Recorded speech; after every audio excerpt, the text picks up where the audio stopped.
Breaking news చూస్తున్నాం. బండి భగీరథ్ కేసులో కీలక పరిణామం చోటు చేసుకుంది. బాధితురాలు తల్లి ఒక ప్రెస్ నోట్ రిలీజ్ చేసింది. లేఖలో బండి సంజయ్ బండి భగీరథ్ పైన కీలక వ్యాఖ్యలు చేసింది ఆ బాధితురాలు తల్లి. 2025లో నా కూతురికి బండి భగీరథ్ పరిచయం అయ్యాడు.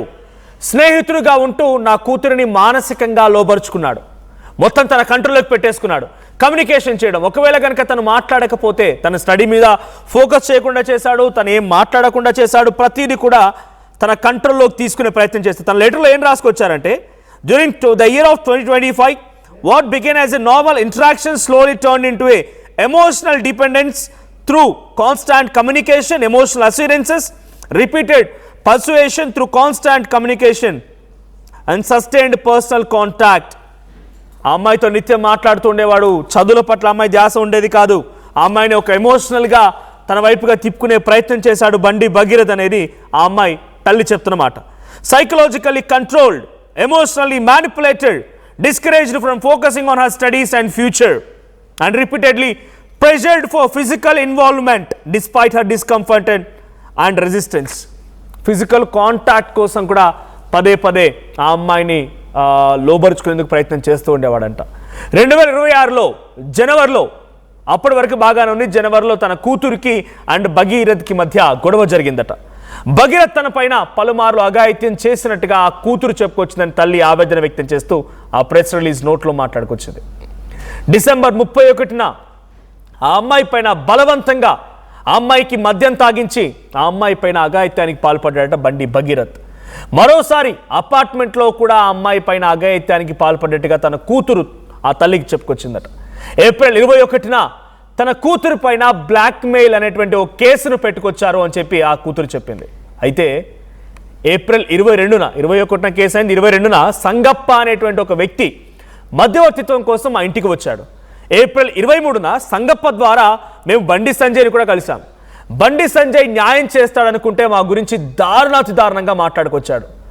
నన్ను, నా భర్తని బెదిరించి అక్కడి నుంచి పంపించేశాడు. మీరు ఆర్టీవీ స్క్రీన్ పై చూస్తున్నారు. సుమారుగా 18 పాయింట్లతో కూడిన ఒక లేఖ రాసుకొచ్చింది ఆ తల్లి. సో దీంట్లో 8th పాయింట్ చూడండి.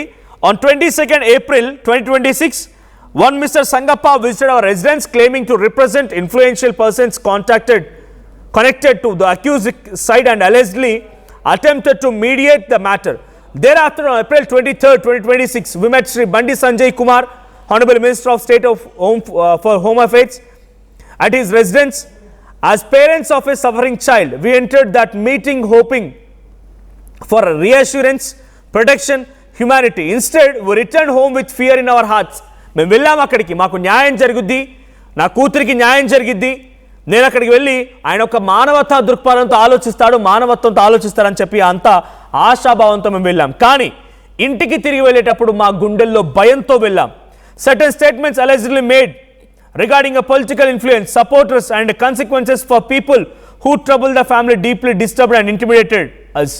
గతంలో నన్ను ముట్టుకున్న వాళ్ళని బెదిరించిన, నా జోలికి వచ్చిన వాళ్ళ సంగతి ఏంటో గుర్తు చేసుకోండి బెదిరించాడంట Bandi Sanjay. So my daughter and our family have lived under constant fear and emotional pressure. We respectfully request independent verification and investigation into these circumstances. మమ్మల్ని బెదిరించాడు. ఆ రోజు నుంచి భయపడిపోయాం. ఎక్కడికి వెళ్ళాలో తెలియదు, ఏం చేయాలో తెలియదు, అంతా భయపడిపోయాం. ఇక మే 8న పేట్ బషీర్బాద్ పోలీస్ స్టేషన్లో ఫిర్యాదు చేసేందుకు మేము అక్కడికి వెళ్ళాం. పోలీసులు ఎంత వేడుకున్నా, ఎంత రిక్వెస్ట్ చేసినా ఆ ఫిర్యాదుని పట్టించుకోలేదు. ఎన్నోసార్లు బతిమాలినా బండి భగీరథ్ మీద ఎఫ్ఐఆర్ నమోదు చేయలేదు. ఇక భగీరథ్పై ముందుగా బెయిలబుల్ కేసులు పెట్టారు ఆ రోజు రాత్రి. ఆ తర్వాత నా కూతురు స్టేట్మెంట్ రికార్డు చేసిన తర్వాత మరిన్నిగా సెక్షన్లని జోడించారు. మేము పేట్ బషీర్బాద్ పిఎస్లో ఉండగానే నా కూతురుపై కరీంనగర్ 2 టౌన్లో కేసు నమోదు చేశారు.